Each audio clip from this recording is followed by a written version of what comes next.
All right. Hello, everyone. We're starting. Thank you. I'm very excited to be here and speak to you about how passwords can gone in 60 seconds. Let me surprise you. They are not going to be gone in 60 seconds. A bit more, but we are on our way there. My name is Yariv Levavi, and I'm the product manager of Ping Identity. I'm managing PingID, the workforce MFA solution of Ping. And next to me, John. You want to introduce yourself? John DaSilva with Ping Identity and Professional Services. And we are here to discuss about passwords that's going to be gone in a bit more than 60 seconds. But let's start with a history lesson. Anyone knows when the first digital password was created? Throw a year. I hear 60, right? That's right. 1960 was the first password.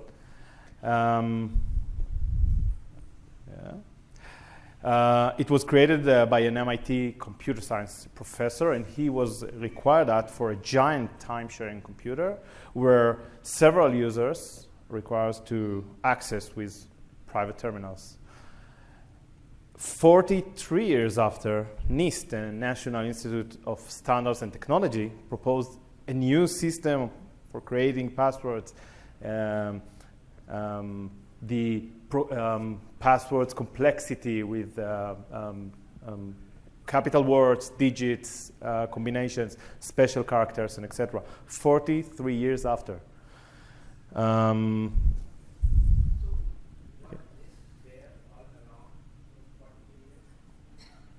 Yeah, of course. Not for 43 years, but they were like few years before 2003, of course.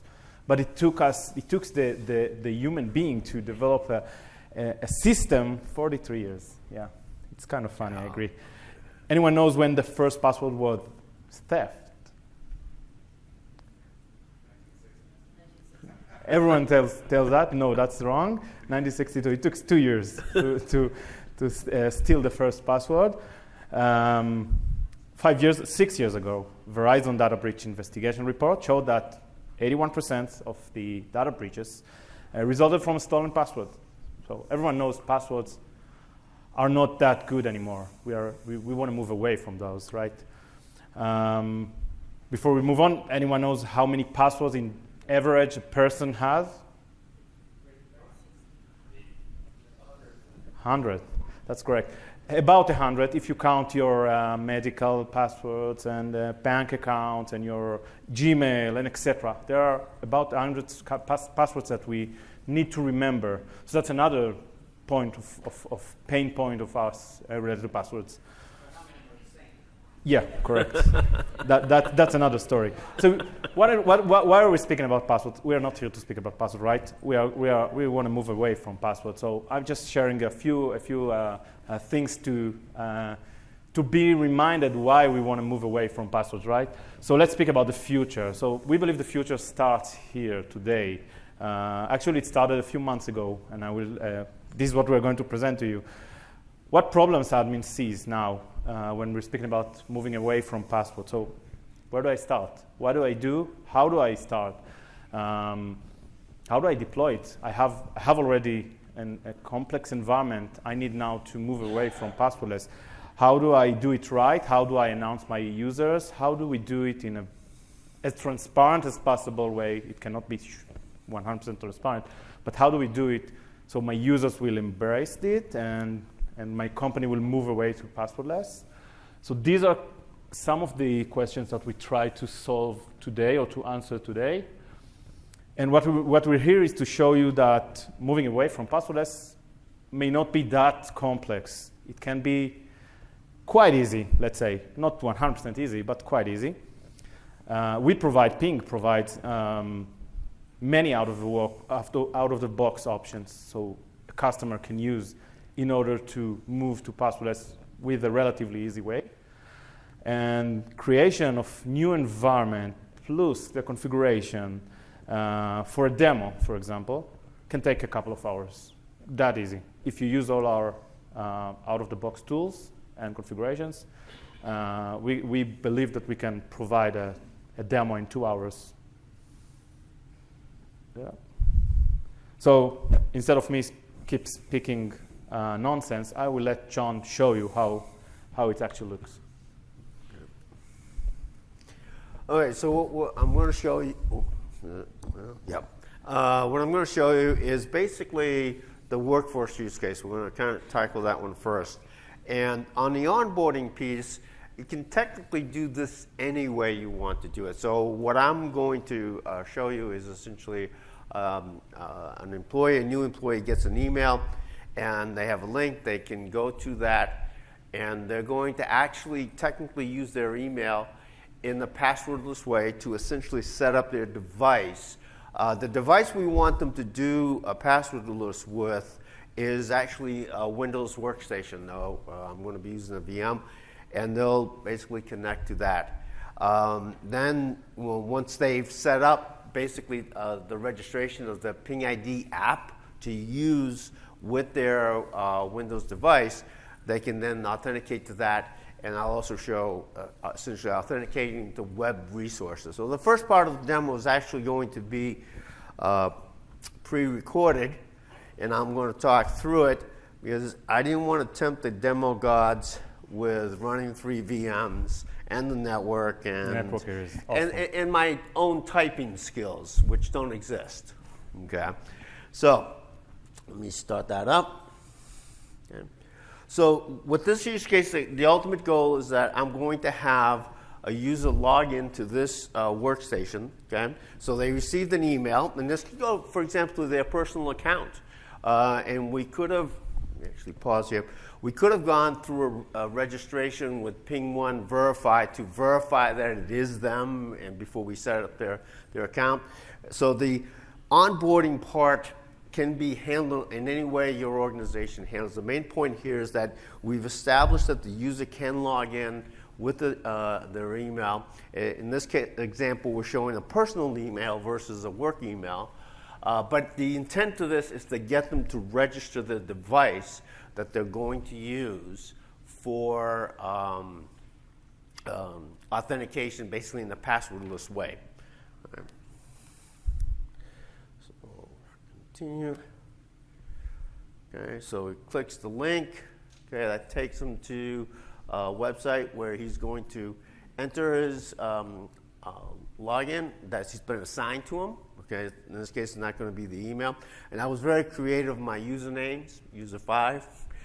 And so he gets an email, OTP, to authenticate this. So we're not even going to have him set up a password, period. Okay.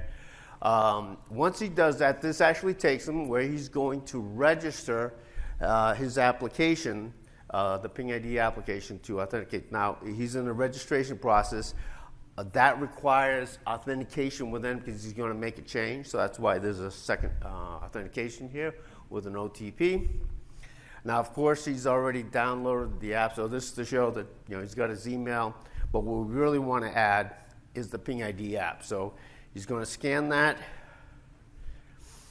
And PingID, for security reasons, doesn't actually show that part. So even though I'm my Android phone there, I've logged into my device, okay, and I can rename it to make it more understandable. And so now I've gone through and registered my device. Now I'm going to log into the Windows workstation.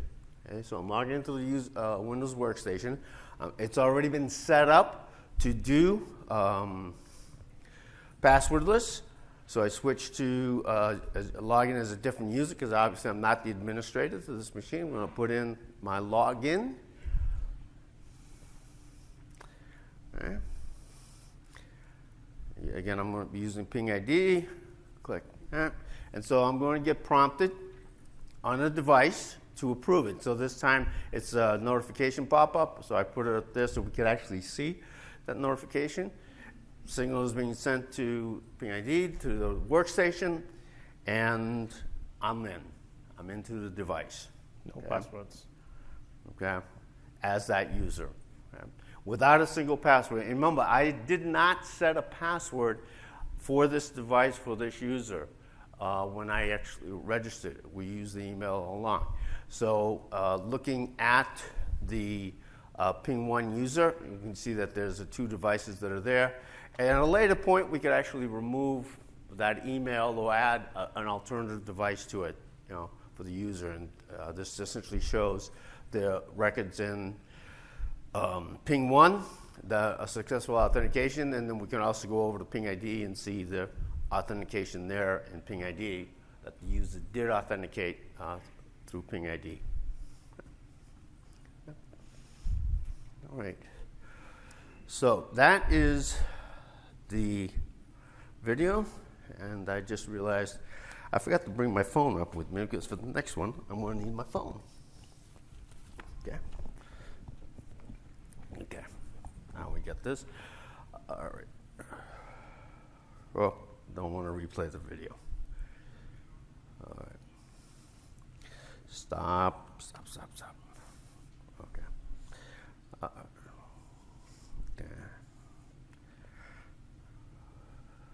Okay. So what I'm going to do now is open up an incognito window. Okay. And I'm going to log in with the same user to a web-based application. So now not just to the workstation, but to a web-based application. And let me copy, I forgot to copy that URL.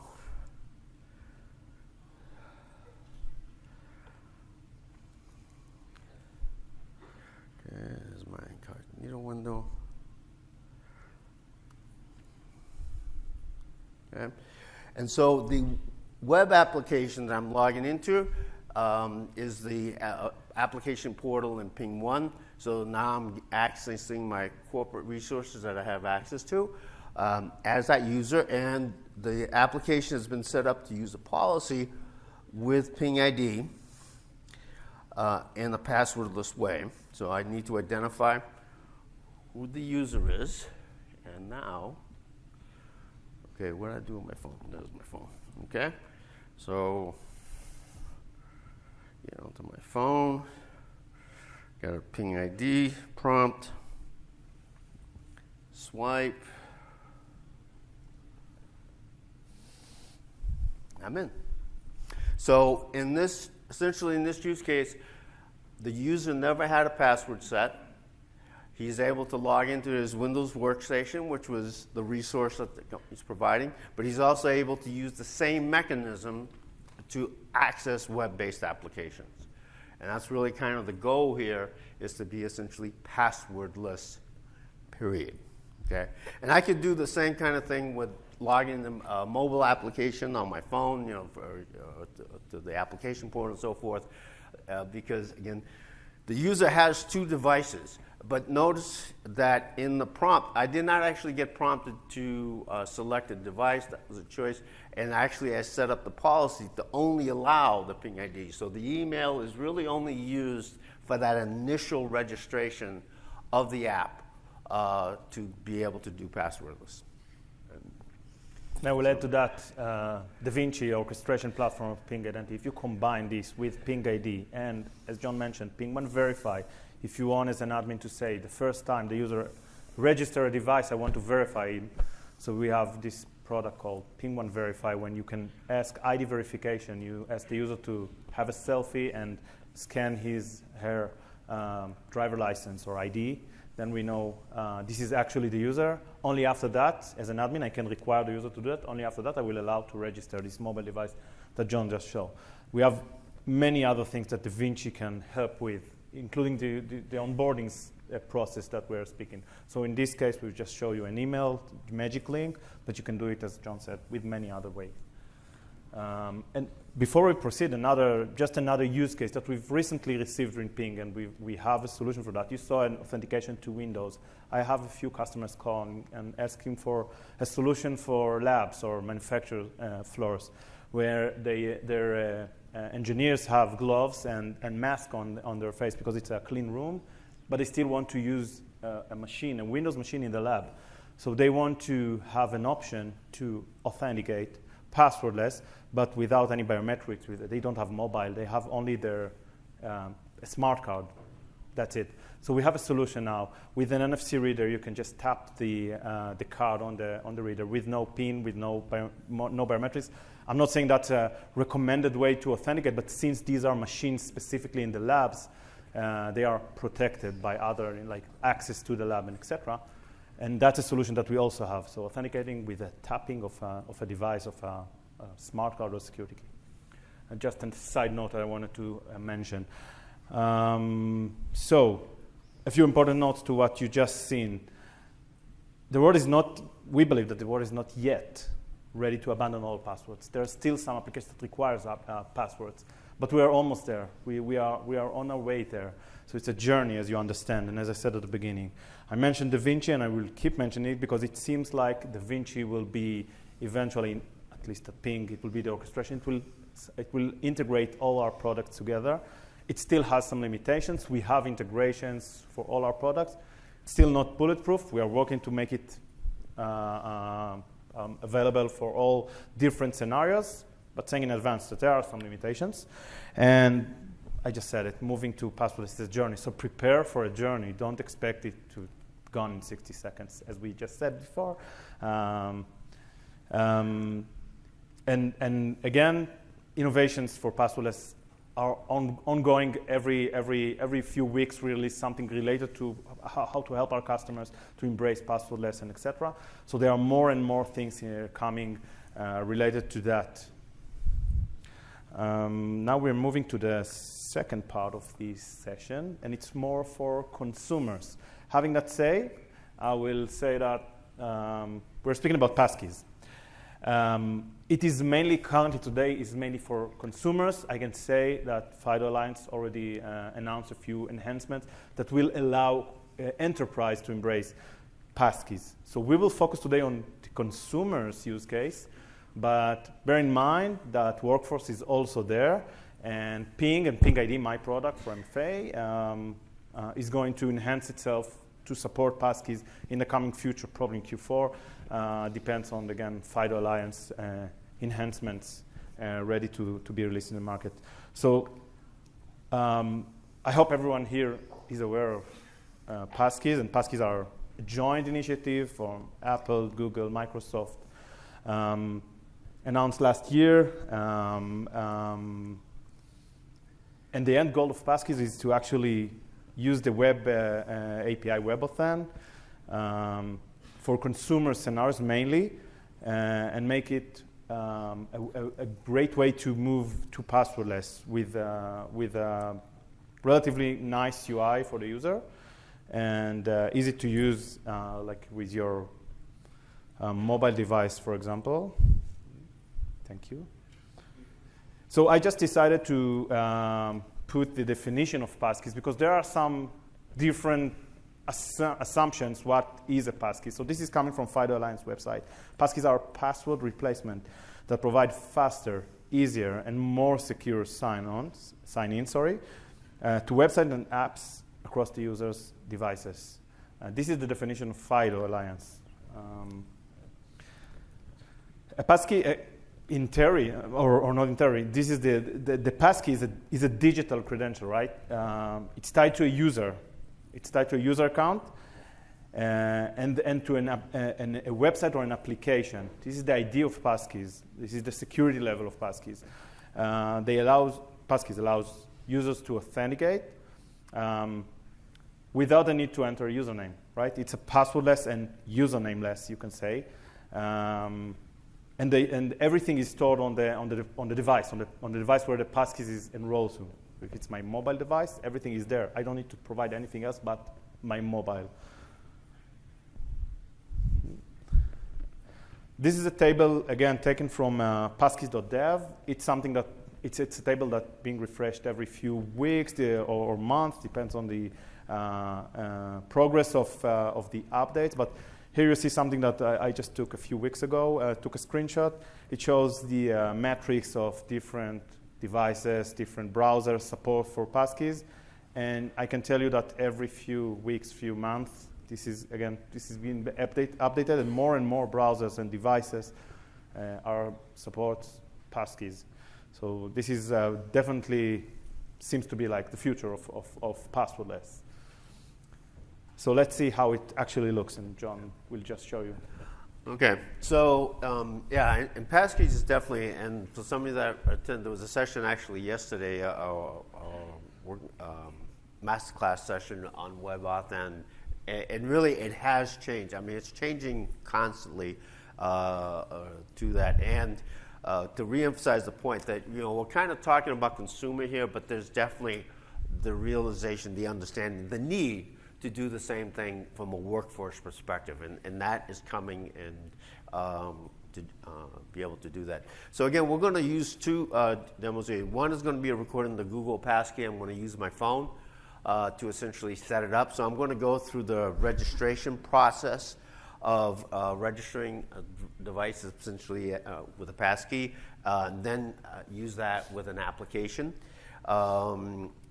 In the background, what we're using is PingOne MFA as our solution to basically deal with the authentication application, and then I'm going to log into a web-based application using my phone. The second one I'm going to do is going to actually be using my Mac, and that one is going to be live. So I'm going to, in the first one, I'm not going to attempt the demo gods. In the second one, I am going to attempt the demo gods. So basically show you two alternatives to that. I'm going to use the Mac rather than an iOS device. Personally, I'm an Android phone user, have been for years, and so I don't have an iPhone, but I do have a Mac from work, and I actually have Mac personal too. I do like I just don't like their phones, but I do like their computers.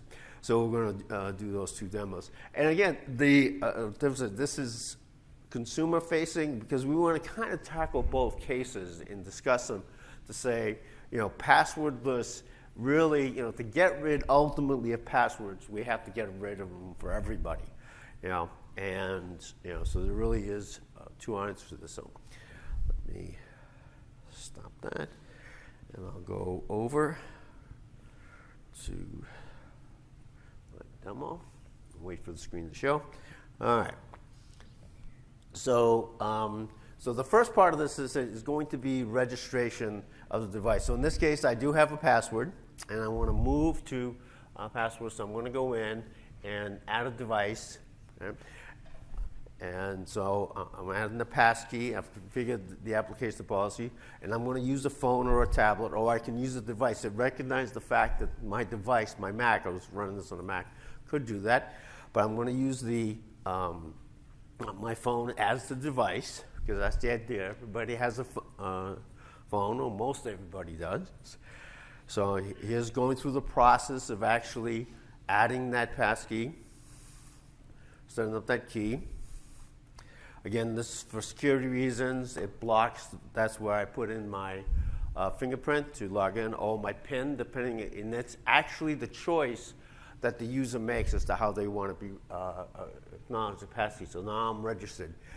So let me pause here. The whole process now, I went through and used the My Account application through the registration. Another approach I could have taken is to handle the registration as part of the application with DaVinci, okay? And it was just, alternative. I wanted to focus primarily in these demonstrations on the fundamental thing we were trying to show, which is using the passkey. So now I'm going to authenticate, so I go to a different application, web application, and again, I'm using the My Portal application. So I put in my ID, and it recognized the, whoops, actually back up a bit. It's, okay. Yeah. So prompt for my ID, not pause, okay? So it recognized that I have already a passkey registered, John's personal phone. I can use a different phone or tablet or even a security key. Use my post. So what happens is a notification is sent to my phone. I acknowledge that notification, and again, thumbprint to accept the authentication. What actually happened there, and to be honest, it kind of first surprised me when I did this demo, is that the phone and the Mac were talking to each other over Bluetooth. Because the first time I ran it, it asked me to turn on. I normally don't have Bluetooth on, Okay, I really don't like to have it on. And it popped up and says, this app wants to turn on Bluetooth, needs to enable Bluetooth. Do you want to do that? And I'm going, huh? Why? What? And it was surprising that the fact that, and it's there on the screen. It basically says you need to be close to the computer you're authenticating. That's the proximity. That's the proximity thing. Another level of security. Which is really a key advantage to this, I think, is that proximity bit. Okay, so there I am. I'm logged into the application. This one I didn't get too fancy with adding additional apps to it, but the main point is that I use this to authenticate to the application. So I'm going to now is move over to, where's the other browser? This one. Let me actually close that window. Okay. So what I'm going to do now is basically use the Mac. So I'm not going to go through the registration process. I already had done that.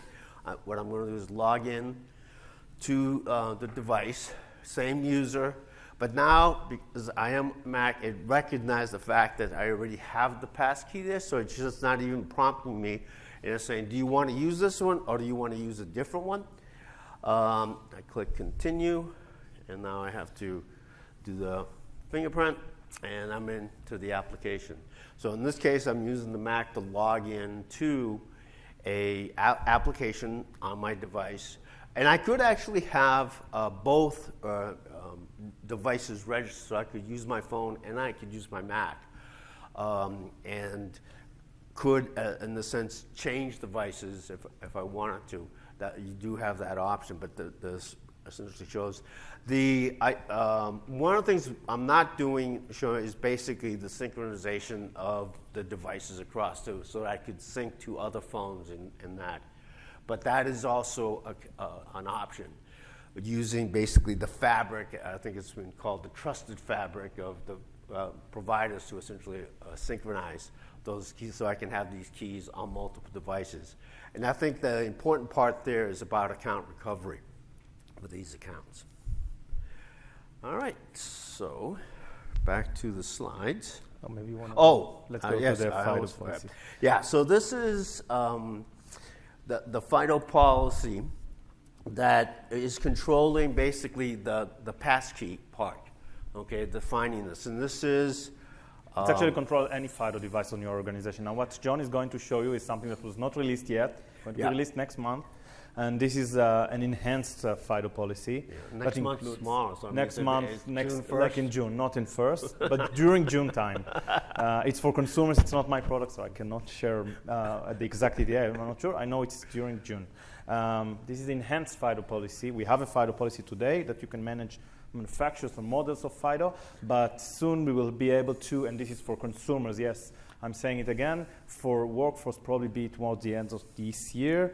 And here we are aligned with the latest spec of FIDO, of WebAuthn, to make sure that we have all the new options related to FIDO. So you see here, first of all, you can name, the first time Ping allows to name the FIDO, whatever you want, the FIDO device, the FIDO authentication method. So here, John, just choose it as a passkey.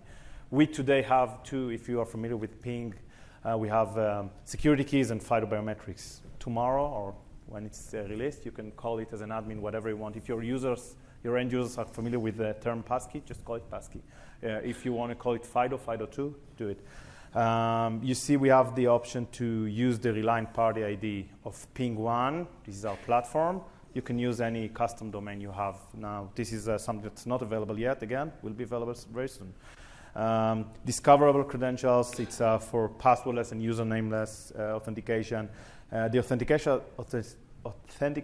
attachment is the option for an admin to choose whether I want to allow using mobile devices. This is the cross-platform, something that you can move from a platform to a platform, or only a platform, or I want to allow both. Again, today we don't have a way to manage that. Soon we will be. User verification, this is something that we already have. User verification is the either biometrics or PIN that protects the device, so you can require it or prefer it. Say if the device supports it, I will use it. If not, not. And discourage is something recently that we've added, and I remind you what I say before of the use case where you tap a smart card on the NFC reader and just authenticate to Windows. In order to do that, you need to use the user verification as discourage. I mean, I don't care if the device supports or not supports user verification. I don't care. I will not ask for user verification. I just need the tapping or connecting the device, and that's it. So that's the discourage. That's the user the verification configurations. And backup eligibility is what John mentioned, is if you want to allow the private keys to be synced with the cloud. I can tell you from workforce point of view, many enterprise doesn't want that, so they want to disallow the sync to the cloud because they don't want their credentials to be on the cloud, on Google or Apple. So this is the way to disallow and block this backup eligibility. And lastly, the user display name. If you remember when John authenticated, there was, first time he showed the name was John, second time it was an email. So with this enhanced policy, you will be able to select the different attributes you want to use. Again, the first time that will apply will go, but this is the default, by the way. We'll try email, and then you can use the name, and lastly, the username. Admin can change the order and say, okay, I want my users to have the passkeys when they authenticate to see the name of the passkey, their username. So they will be able to change the order. That's about it. There's this table downstairs. We already have it for manufacturer model support or whitelist or a blacklist. That's about it. A great FIDO policy is coming for consumers, and again, later on this year for workforce. Yeah. And I think one of the things this policy shows is the expansion that's happening, because within the specification, to more easily accommodate workforce. Okay, because the point of the disallow the synchronization, I may want to do that from a personal perspective, but I can understand why Ping may not want to do that, because they don't have control over what the devices I'm going to sync to. Correct. Right, let's go back to the slides. Yep. So, whoops. I didn't want to play from start. Okay. Sorry, played from the wrong. No problem. There. Yeah. There we go. Thanks. I think this slide we can skip. This is a demo we created. Yep. Yeah, just in case the demo gods are against us. Summarizing what we've heard today and what's coming. Relatively easy passwordless adoption. As you've seen, we have several of enhancements coming. Some were released already. Some will be released later on this year. For consumers and for workforce, as I said, later on this year. DaVinci, we didn't want to go, because of the time, to go on and showing you how beautiful DaVinci can make all this journey. But believe us, this is possible, and we have a ready-to-use flow, out-of-the-box flows. The idea of DaVinci, of the orchestration platform of ours, is that it allows admins to customize everything. Whatever you want, whatever seems like and needs to be customized can be customized. This is something that up until recently, at least from my product, PingID, it was not available. Better together. This is a concept that Ping always pushed towards, how different services, the different products of Ping combining together. I mentioned PingOne Verify. We have PingOne Protect. You've probably heard about the announcement yesterday. And PingID, or PingOne MFA for consumers. Everything works together with within the orchestration of DaVinci, and you can combine everything and show and see how this journey is becoming much easier and much more secured with all these different services of ours. And what I want to say is this is just the beginning. Believe me, we have long tail of other enhancements and exciting things that we are working on. And I will just give you some brief example. We haven't spoke about PingID mobile app 2.0. We have a PingID mobile app. I hope everyone here who's familiar with Ping knows the PingID mobile app. It's going to be enhanced very soon, probably beginning of Q4. We're going to announce a new application with a new UI, new journey for onboarding. Onboarding is one of the toughest things that when a user gets, the admin say, hey, you need to download PingID. Today, I can tell you, we get a lot of complaints saying the user doesn't know what to do. I promise you that in Q4, when we release the PingID mobile app 2.0, it will be much easier for the user to understand what to do, where to find what they need to find, for example, the QR code and etc. A new UI, a new integration with PingOne Verify, everything in one-stop shop, and one application. Neo, you probably heard about Neo, Andre said it yesterday, will also be not part of the 2.0, but probably 2.1. It's coming to the PingID mobile app, so it will be much more than just an MFA application. And we're moving to TOTP. Whoever knows our app, it's currently HOTP. We are moving to TOTP, time-based OTP. Convergence into PingOne. You saw today the PingOne platform that John showed. We have a convergence, long project of convergence of PingID into PingOne. The reason is, again, to have everything in one-stop shop so an admin can easily configure everything on one place and all the different services of Ping combine, integrating together easily on one platform. So this is also coming. It's a long project. It's already started. You can already connect PingID to PingOne. By the end of this year, we are planning to release PingID out of PingOne. So you can have almost everything out of PingOne. Device trust, we didn't speak about that. This is also something that another level of security that you want as an admin when you are speaking about passwordless. You want to make sure that the device you are authenticating, and it's a passwordless, so maybe only one method you are using, like it's your biometrics, but you want to make sure that the device is trusted. So device trust is coming. We will start with a browser-based device trust, and probably next year we will have a device like application-based device trust, which will allow us to make sure the device itself is protected and stands with the standards that the admin set. WhatsApp authentication, we are using SMS. We want to move on from SMS, but whoever still wants to use SMS, and we have a lot of outages and issues with SMS, delays in getting the SMS, so WhatsApp will be an option. We are going to introduce it for consumers real soon, and then a few months after, we will have it for workforce as well, whoever wants to use WhatsApp for OTP. And Mac login passwordless, we showed you Windows passwordless. We don't have yet the Mac login passwordless. This is ongoing. So we will have also a solution for Mac to authenticate passwordless and then continue and using the same session for authenticating to a web browser with no passwords at all, as we just showed you with Windows. So I hope you enjoyed the ride, and it was a pleasure. So thank you for listening.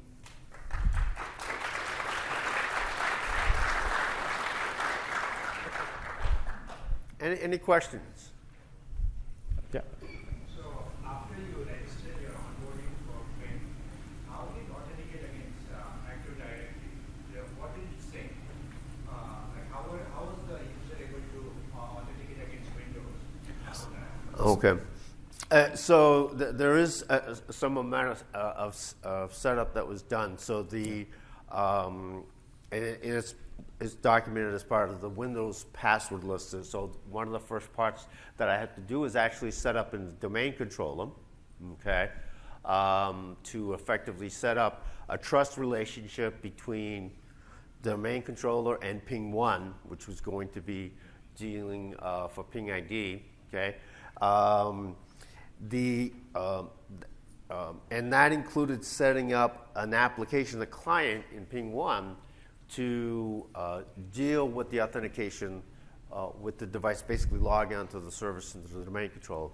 The second part of the setup was the device itself, the Windows workstation that I was using. That had to be, PingID was installed onto the app and put in there and set up to effectively a group policy to act as the Windows authentication device. So, and it's all basically tied within the Windows framework. It's not that we're adding anything new to, we didn't take Windows and rewrite it, We basically integrated as Microsoft basically provides us the mechanism to do so. So, there was a certain amount of setup, and we kind of skipped that part. We didn't want to get too deep into the weeds. Yeah. We didn't want to bore you all. It's configurations. It's a lot of configurations. I can just add to what John said. we're based on CBA. When we authenticate the users, we're using certificate-based authentication. So we are enrolling a certificate. The first time the user will authenticate with PingID, it's an OIDC connection to PingOne, to the platform. And the reason we need to have a trust between PingOne and the Active Directory is because today, the CA that enrolls the certificates behind the scene, the user is not aware of that, is PingOne. We need to make a trust between PingOne and the Active Directory.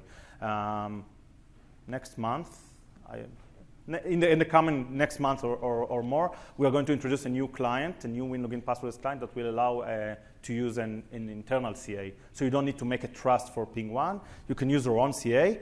We just need to configure it to be aware of that, and then we will enroll the certificate with this internal CA. And again, behind the scene, there is a CBA. There is a certificate-based authentication for the user after they authenticate with PingID. And then we store the information in the TPM, and encrypted, of course. And after the authentication is done, we get the private key, authenticate in front of Active Directory. That's the ID. And then you get also a Kerberos ticket, and you can use it for another application. That's another story. But that's the idea of our passwordless, by the way. We have some competitors that do it differently with password scrambling.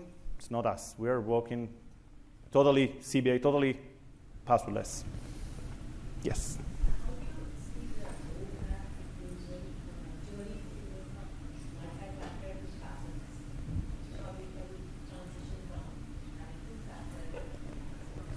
Yeah, so you're speaking about the roadmap, like where we want to be, or you?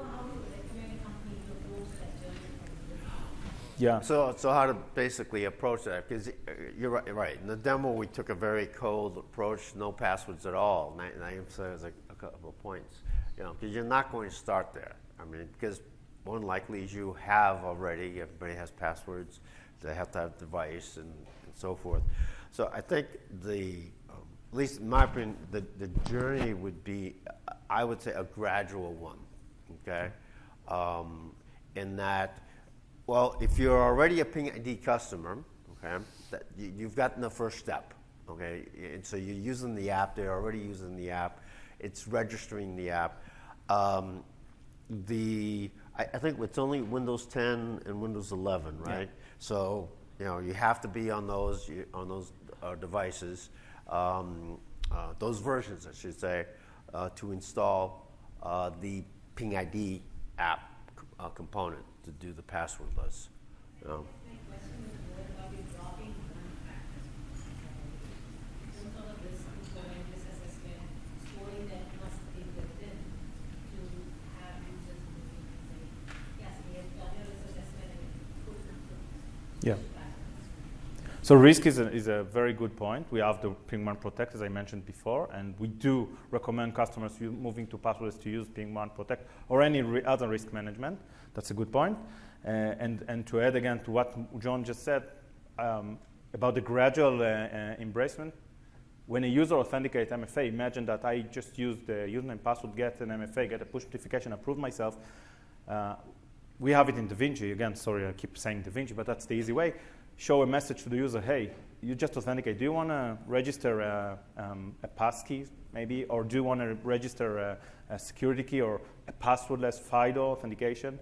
And then in this way, the user can say, no, I don't want. I want to keep using MFA. But this way, we have a DaVinci flow that shows that. So username, password, and then after that, you ask the user to register a passkeys, and then or a FIDO device. And then the next time they use it, they come to log in. They have the option to use username and password, but they also have a button say, hey, use your passkey, use your FIDO. You don't need anymore a username and password. And then you're gradually moving towards passwordless. That's our way of recommending our customers to move to passwordless.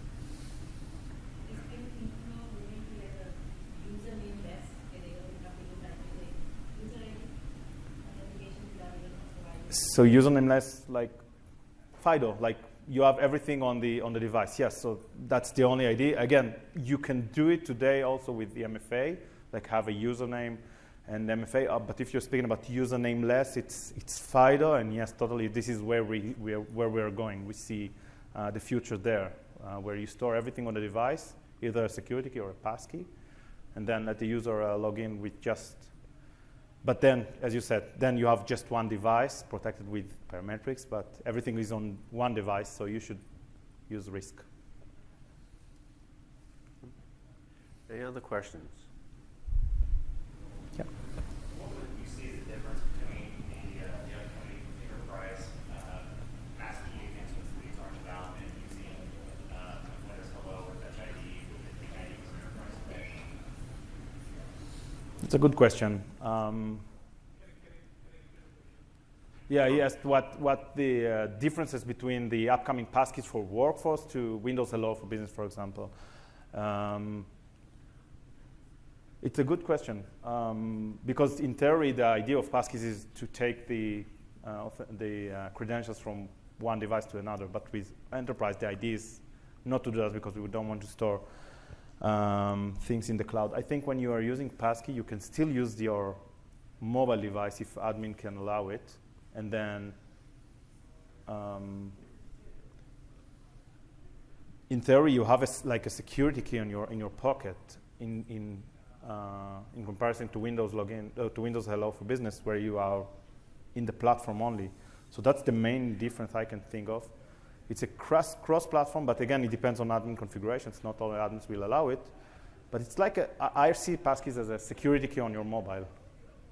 So, and with Windows Hello for Business, you cannot do that on a mobile. You just on a platform. So, yeah, I think with the enterprise, it's going to be more of who controls. So I carry two phones, my personal phone and my Ping phone, because I don't want Ping stuff on my personal phone. You know, and that's a choice I made. And Ping will provide me the phone. Okay, they do provide me the Ping phone. So I think from an enterprise perspective, it's going to be that decision because if you, especially going to passkey, there may be some reluctance, especially if the employee has to use their own phone. You know, because I know we've gotten that in some with some customers that have used PingID. You know that the PingID app, putting it on their personal phones. You know, some employees just won't have it.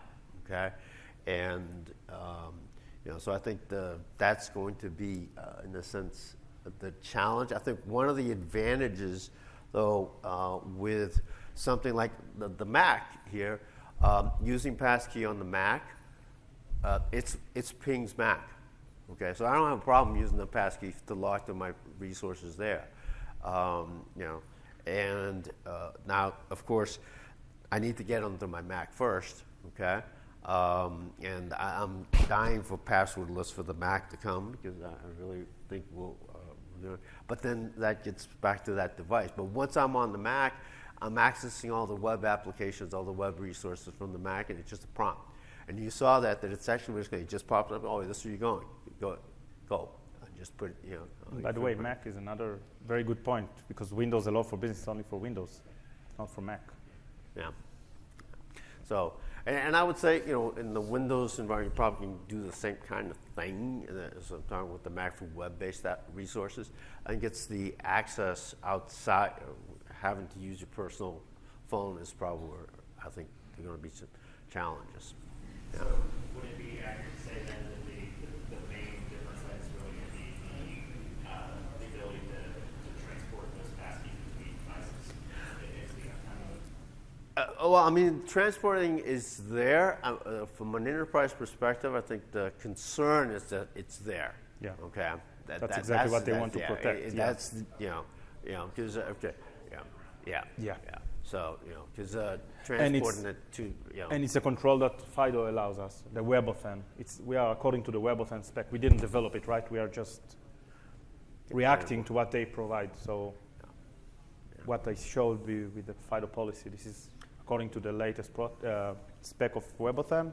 As soon as they will release new features and more configurations and this is coming for enterprise, we will include those in our FIDO policy to allow admin for enterprise to better control the passkeys support in his environment. Thank you very much. Well, I think our time's up. Thank you.